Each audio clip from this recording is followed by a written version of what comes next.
document what we need to document from what we are teaching and homeschooling. And I mean, there's a lot of things that we can document that I think parents don't realize are important to have written down. So let's kind of go through that a little bit. Yeah. So you have to remember too, when documentation takes place, when a learning disability takes place, I've had a lot of parents that have told me, oh, my child has a writing disability or they have a reading disability. And then I will meet with them for an initial thing and I will think, wow, they definitely do. Or, oh my goodness, they're not going to qualify. And a lot of times it's because some parents have been doing it for many, many kids. And then this one child is really struggling in this area and they're comparing them to their other children. And maybe their other children were phenomenal writers and this one is not. So I've had that before where some of them get tested through the local school and they didn't qualify. So a lot of times when they're officially tested, they're being compared to the norm of the whatever the stats are from that. So it's not just, my kid struggles with it. They're compared to other peers their age in that area of struggle. So that's important to note. So as you're kind of gathering documentation for things, what I would really start is where your child is currently at. Look at their weaknesses. Have work samples, document instances or episodes. So if they have ADHD, document, even though it's not necessarily official, but if it's like ADHD, have like an ADHD journal documentation where you show today they couldn't sit for more than 2 minutes and they failed this test because they couldn't focus or blah, blah, blah, and document it how often it happens. So it's pretty powerful when you lay down a journal that has every instance of your child struggling with something and they understand, okay, this is a daily thing. And it may seem like a lot of work, but if you're doing it little bit by little bit, it really isn't as much as you think. If they have those cheap, school planners and every day just make a note, this is what happened today. And by the end of the year, you've got 100 plus days of documentation right there. Yeah.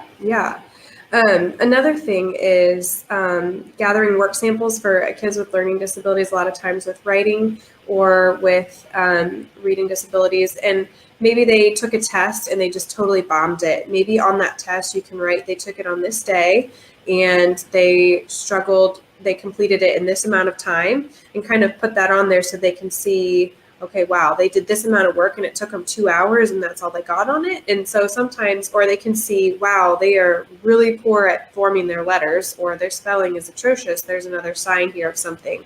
So any of those work samples that you feel like really demonstrate their weaknesses, those are really important to make note of. And it seems like, we'll go on about their strengths too, but it seems like, oh, I'm just bringing my child down by, you don't have to necessarily show them all of what you're keeping track of either, because that is very derogatory to your child, but it's not necessarily focusing on there, it's just starting with their weeknesses so you can see where you need to fill the gaps in.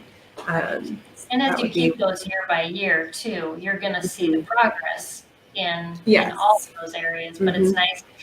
On the mom side of that, it's nice to see, yes, we did make some progress, even though in my mind this year. So yes. So on the flip side, it is good to maximize on their strengths as well.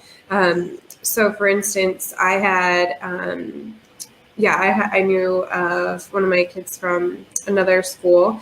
They really struggled in the areas of writing, but they didn't necessarily have a reading disability. So they were reading fine, but their spelling was terrible. And so sometimes various disabilities show up in other areas.